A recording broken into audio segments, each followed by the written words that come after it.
saat dipersilahkan masuk pun saya harus mengikuti aturan di sana. Salah satunya yang saya ingat banget tuh, saya harus menanggalkan semua pakaian. Telanjang bulat gitu? Iya, karena itu tuh beberapa fotonya ada yang menjadi karya TA saya, ada juga yang menjadi karya yang dipamerkan di Galeri Foto Jurnalistik Antara pada saat itu, dan ada juga yang dipublish di koran Tempo. Riset itu penting di dalam foto budaya, ya kan? Jadi foto budaya itu yang kayak gimana?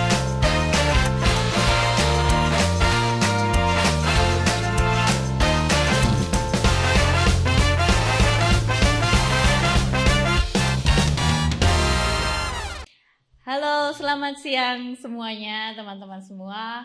Jumpa kami kembali di Point of Interest podcastnya fotografi, di mana kita akan mengulas semua tema-tema mengenai dunia fotografi di Indonesia. Dan saya Regina. Saya Mailudra. Dan kali ini kita kedatangan tamu narasumber yang berasal dari keluarga program studi fotografi Universitas Pasundan, salah satu alumni. Nugraha, Kang Nuk kumaha damang, Kang Nunu ya, Kang Nunu. Bukan Nugraha Nunu. Oh. Jangan terbalik ya. Biar singkat aja, Kang Mei, Nugraha saja gitu. Jadi Kang Nunu gitu ya. Kang Nuk, apa kabar? Alhamdulillah sehat, Bu Regin, Om Mei sehat. Apa kabar juga Bu Regin dan Om Mei? Alhamdulillah. Gimana nih kegiatannya akhir-akhir ini? Akhir-akhir ini sekarang saya aktivitasnya apa? Aktivitas sehari-hari paling mengajar di prodi fotografi dan film UNPAS, kemudian di DKV ITENAS juga. DKV ITENAS. Selain memotret pastinya ya. Katanya sekarang mau menghijrahkan diri ke universitas mana? Ya, memang ada rencana tuh hijrah ke Surabaya. Jadi mulai tanggal 2 Mei saya sudah masuk di DKV Universitas Surabaya. Universitas Surabaya. Berarti pas ya, kita culik sekarang sebelum hijrah. Sebelum hijrah kita culik dulu ya. Sebelum nanti mah susah gitu kan. Share dulu, siap ilmunya mudah-mudahan bermanfaat buat rekan-rekan. Untuk knowledge nih untuk teman-teman semua. Jadi Kang Nunu ini memang lebih concern ke foto budaya ya. Lebih banyak membuat karya itu foto-foto budaya ya Kang Nunu ya. Nah, kita ini temanya adalah bagaimana proses penciptaan karya foto budaya gitu. Foto budaya ya, lebih ke foto budaya. Jadi foto budaya itu apa Kang Nunu? Iya. Kita langsung ditodong gitu ya dengan pertanyaan. Kita kan udah biasa. Aku masalah kudu nodong. Pertama kali ketemu setelah Lebaran, halal bihalal dan ditodong ya.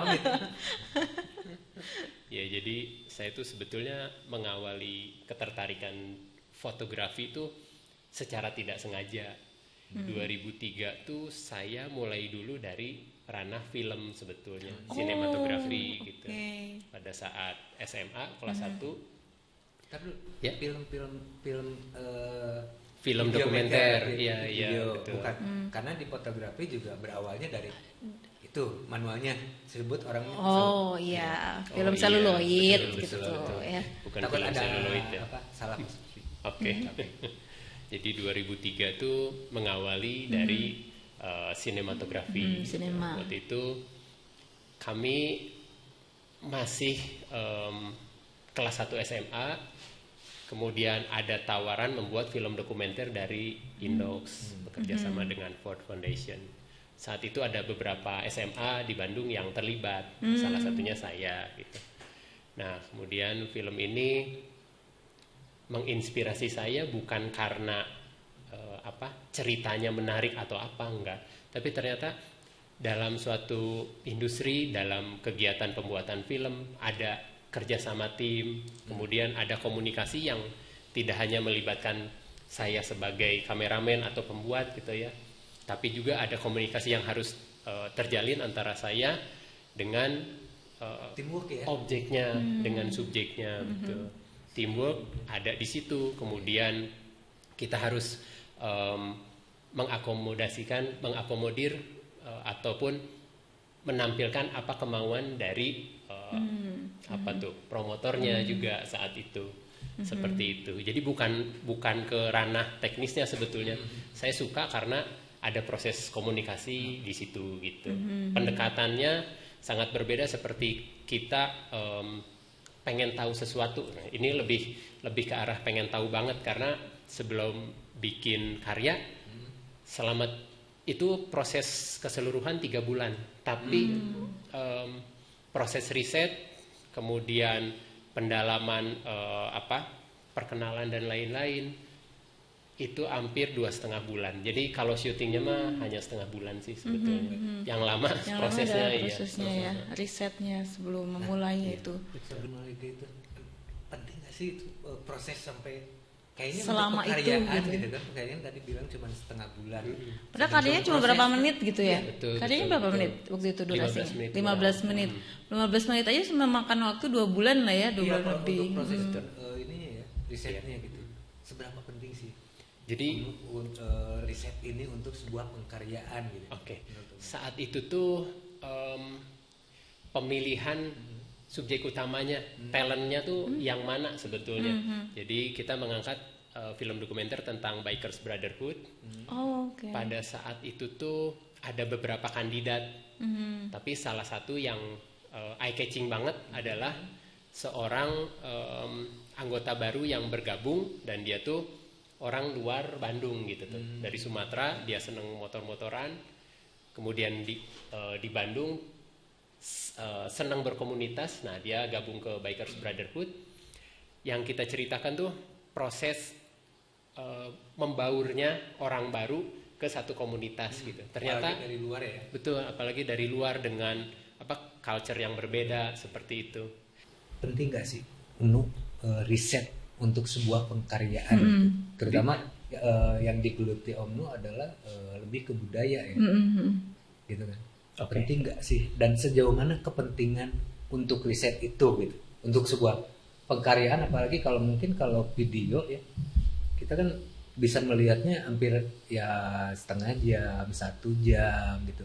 Pemahaman orang tentang itu akan lebih lama membacanya. Beda dengan sebuah karya foto ya. Iya. Terutama karya foto yang tunggal gitu kan. Tunggal ya. Orang harus melihat dalam satu frame gitu kan. Kayak gini, satu frame tapi memaknai ini gitu. Oke. Penting nggak sih riset yang panjang itu ya ternyata ya. Kalau di fotografi ya, Kalau di fotografi justru perbedaan cara orang yang melakukan riset dengan yang datang langsung ke lapangan gitu ya, adalah dari fotonya ada yang pasaran, semua orang bisa merekam kejadian di satu tempat gitu ya. Sama kemudian ya? Sama betul.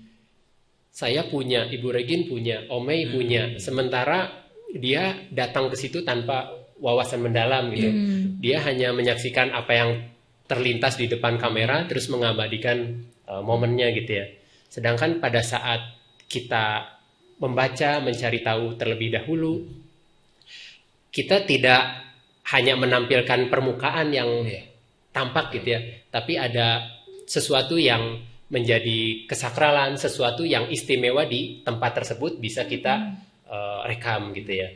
Memang pada saat riset itu semakin lama kita meluangkan waktu dengan si komunitas adatnya atau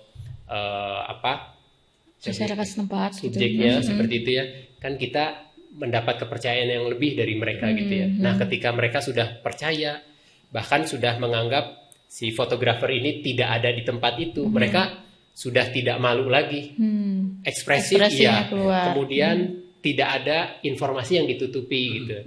Nah, kesukaan saya tuh sebetulnya bukan memotret yang bisa difoto ulang oleh teman-teman gitu. Justru kalau saya pribadi, saya lebih puas ketika datang ke suatu tempat, kemudian membaur dulu, kemudian dia cerita. Prosesi ini tuh misalkan adalah pewarisan, kalau di satu contoh ya, pewarisan dalang topeng di Indramayu gitu. Dari Mimi Rasinah ke Airly Rasinah umpama ya. Nah, semua orang bisa motret bisa, semua orang bisa memfilmkan bisa. Tapi pada saat tertentu ada prosesi ritual yang tabu untuk diekspos gitu. Salah satunya adalah waktu itu tuh kami datang ke makam Sambeng gitu ya. Dan itu tuh prosesi ritual yang ternyata membedakan seorang penari topeng dengan dalang topeng. Kalau dalang topeng, kalau penari topeng mungkin dia hanya bergerak, pelaku. Raga yang bergerak gitu ya. Tapi secara emosi, jiwa, dia tidak ikut menari gitu ya.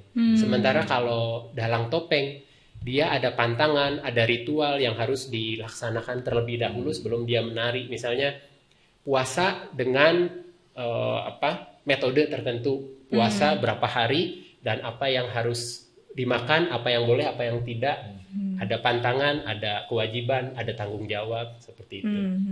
Berarti yang ngebedain perlunya riset atau tidak itu kita bisa mengcapture apapun gitu kan tanpa ada keseganan dari si subjek ya. Betul. Karena kita udah membaur dan informasi yang dikumpulkannya juga lebih banyak daripada orang yang datang untuk memotret saja. Iya, dan kita bisa mengcapture momen yang akan berbeda dengan yang lain. Betul. Iya. Nah, kalau tadi boleh dilanjut, yang di makam Sambeng itu termasuk pengalaman yang unik buat saya dan istri ya. Istri pada saat itu kan sebagai reporter ya. Saya sebagai juru fotonya. Kami datang rombongan dengan Sanggar Tari Topeng Mimi Rasinah yang pada saat itu dipimpin oleh Airly Rasinah. Jadi setelah melakukan pentas, ada satu proses itu mereka berdoa di makam keramat ya, seperti itu. Dan di makam keramat itu sebetulnya kita tidak diperkenankan masuk. Saya kan orang luar gitu. Saya bukan bagian dari mereka. Tapi ketika mereka sudah menaruh kepercayaan, mereka mempersilahkan masuk. Tapi saat dipersilahkan masuk pun, saya harus mengikuti aturan di sana. Salah satunya yang saya ingat banget tuh, saya harus menanggalkan semua pakaian. Telanjang bulat gitu? Ya, tapi bagian tertentu ditutupi oleh sarung. Telanjang bulat, kotak gitu. Telanjang lonjong gitu. Ada nggak sih cerita yang lebih menarik ketika kita riset foto itu? Ada yang kalau yang di Mimi Rasinah kan kayaknya prosesnya walaupun itu mungkin berapa bulan dulu yang waktu itu tuh saya bolak-balik Bandung ke Indramayu tuh sekitar setahunan lah. Karena itu tuh beberapa fotonya ada yang menjadi karya TA saya, ada juga yang menjadi karya yang dipamerkan di Galeri Foto Jurnalistik Antara pada saat itu. Dan ada juga yang dipublish di koran Tempo gitu. Oh, jadi semua platform itu medianya akan berbeda-beda ya? Iya. Jadi visual fotonya pun beda. Oh, oke. Berarti selama 1 tahun. Wah, selama 1 tahun itu bisa 4 media gitu. Untuk 4 media platform yang berbeda-beda. Ya, enggak rugi juga ya.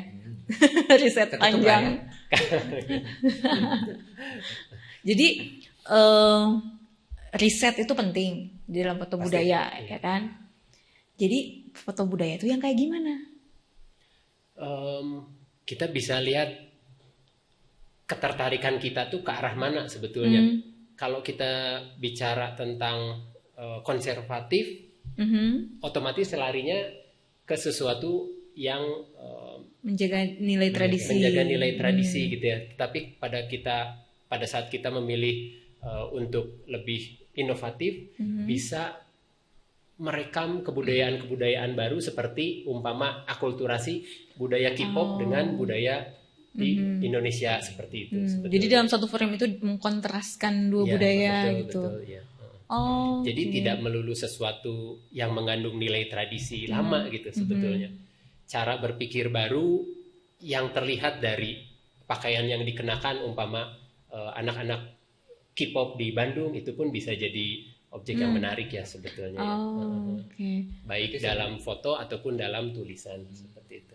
Ya. Budaya itu luas sebetulnya ya. Betul. Jadi bagaimana memvisualisasikannya itu tergantung bagaimana si pemotret itu mempunyai cara pandang. Iya, apakah akan konsep ya? Ya, konsepnya bagaimana? Gagasannya tadi. Iya, gagasannya itu mau dibawa kemana? Meng-create apa gitu ya. Betul. Biasanya nih foto budaya itu single apa series? Tidak semua bisa digambarkan dalam satu foto gitu ya. Betul kata Om Mai tadi ya. Sehingga kadang-kala kita juga memerlukan 2-3 foto atau lebih gitu ya untuk menggambarkan ini tuh prosesi apa secara keseluruhan, kemudian menggambarkan detail-detail yang barangkali menarik berdasarkan perspektif saya pribadi gitu ya. Permasalahan orang menilainya itu indah atau tidak kan sebetulnya bukan di ranah teknik gitu ya. Jadi memang teknik fotografi penting gitu. Tapi ketika di lapangan ternyata ada nilai yang melampaui teknik tadi. Antara lain misalkan kebudayaan ini sudah hampir punah. Kebudayaan ini otentik daerah A, daerah B. Setiap daerah kan punya cara pandang sendiri, tradisi sendiri. Nah, ketika kita bisa menguak itu gitu ya, sesuatu yang sudah tidak dilaksanakan oleh generasi saat ini, kemudian kita bisa menguak sesuatu yang tabu atau sesuatu yang langka, itu jadi kepuasan pribadi sendiri, untuk saya seperti itu sih. Kalau yang paling singkat nih proses untuk bikin foto budaya itu berapa lama risetnya? Yang paling singkat dan yang paling lama berapa lama nih untuk Kang Nunu? Yang paling singkat itu sehari kali ya. Sehari bisa. Sehari mungkin mengumpulkan informasi seharian gitu ya. Bilang sehari, dia pernah ngerasain juga yang 1 tahun, betul. Gitu kan, pernah ngerasain yang berapa bulan gitu kan. Mungkin sehari untuk Kang Nunu tuh memang dia sudah punya pengalaman sebelumnya. Iya, betul nggak? Tapi kalau untuk yang baru nih Kang Nunu, kalau untuk yang baru minimal lah, kalau kita mau meng-capture sebuah tradisi gitu kan, budayaan, kira-kira untuk risetnya kira-kira minimal tuh berapa lama? Sebetulnya dimulai dulu dari apa yang kita suka dulu gitu ya. Dimulai dengan bismillah mungkin. Dimulai dengan bismillah, lebih baik lagi betul. Ya. Karena itu akan mempermudah. Iya betul. Nah, kemudian kita lihat ketertarikan kita di mana, karena motret budaya itu sebetulnya lumayan jenuh juga gitu. Kalau emang nggak suka, pasti lebih milih motret sesuatu yang mainstream, yang lebih cuan gitu ya. Gitu. Begitu. Kalau misalkan tadi pertanyaannya berapa lama untuk yang tertarik gitu ya, untuk yang saya pengen motret sesuatu misalkan, ya itu mah mulai dulu dari daerah tempat kita tinggal. Biasanya biasa lebih kenal ya. Betul.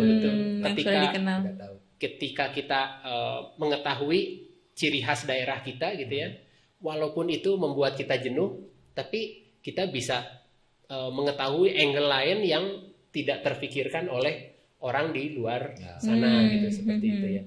Seperti itu. Tapi ada anggapan juga kalau misalnya kita memvisualisasikan kebudayaan sendiri ya, itu karena kita tahu kebudayaannya, jadi akan menjadi going native gitu. Jadi kita nggak kepikiran nih apa yang menariknya dari sisi budaya kita atau tradisi kita gitu yang akan divisualisasikan tuh apa gitu. Nah itu pernah nggak kepikiran sama Kang Nunu, punya pengalaman nggak yang aduh kayaknya malas juga nih ngerjain ini lebih jauh lagi, udahlah tinggalin aja gitu. Jadi going native gitu terus, jadi nggak tahu lagi sisi yang menariknya apa. Akhirnya ditinggalin aja, pernah nggak? Ya sering sih sebetulnya. Kayak di tempat saya tuh sebetulnya saya tinggal di Caringin, daerah Caringin di selatan. Caringin atau Cigondewa? Caringin, Cibolerang.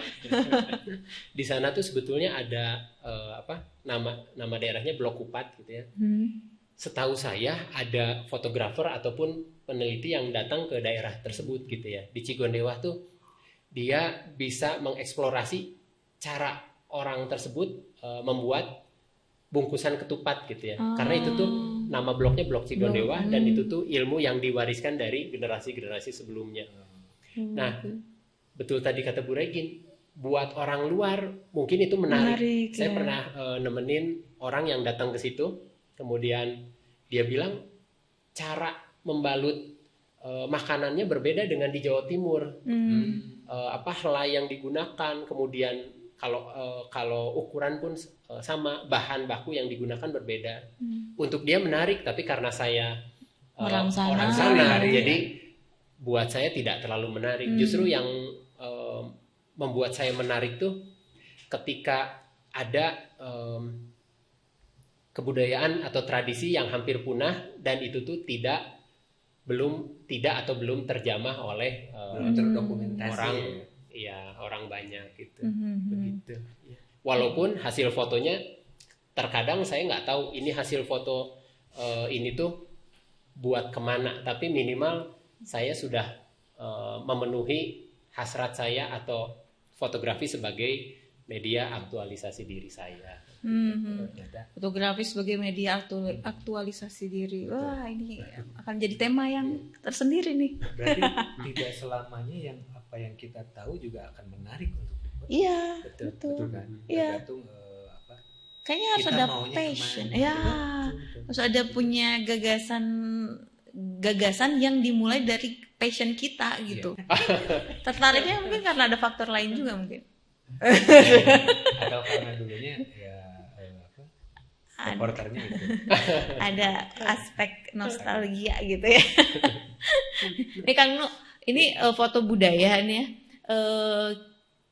Kalau misalnya kita udah bikin nih foto budaya, ini tuh luarannya, outputnya tadi kan Kang Nunu menyebutkan ada yang dipamerkan di pameran ini untuk tugas akhir, terus ada yang untuk kantor berita antara gitu ya.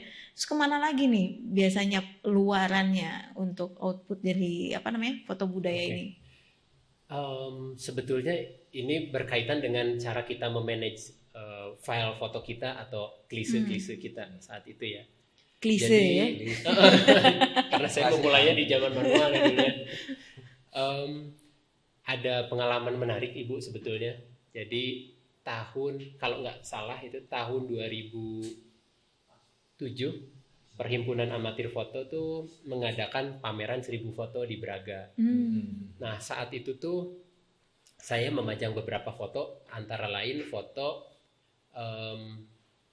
orang Baduy yang sedang meminum air di Sungai Ciujung gitu ya. Foto itu terpakai pada saat lomba, pernah masuk sebagai harapan, kemudian saat pameran saya menggunakan foto tersebut. Nah, ketika itu ada orang yang tertarik dengan foto itu dan membelinya gitu. Tapi membeli secara langsung gitu. Nah, kejadian 2007 dan komunikasi masih berlangsung hingga saat ini. Hingga pada saat 2021 orang yang sama tersebut, beliau dijodohkan kembali untuk ketemu dan menjadi pemberi beasiswa untuk melanjutkan sekolah di S2 gitu.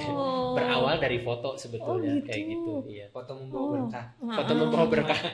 Sebetulnya perjalanan karya foto kita tuh bisa membawa kita jauh ya. Karena karya foto tuh sebenarnya cuma sebatas ini aja. Media ya. doang. Medianya aja betulnya. Pentingnya makan silaturahmi itu. Iya. Ternyata nilainya jauh lebih besar ya. Betul. Berarti harga nilai foto waktu itu sama dengan foto beasiswa sekarang. Iya. Ijazahnya, iya. Ijazahnya malah bisa membawa kemana-mana ya, ke Surabaya gitu kan. Kang Nunu boleh tahu nggak? Ya sekitaran lah, kalau nggak mau nyebutin exactly gitu ya angkanya. Digit aja. Digit lah, berapa digit sih gitu ya? Karya foto yang udah Kang Nunu jual. Udah, baik itu tuh aja sekarang nih. Itu mah 3 digit meren ya. Nah berarti kan sekitaran gitu kan. Nggak, ini mah yang cashnya gitu.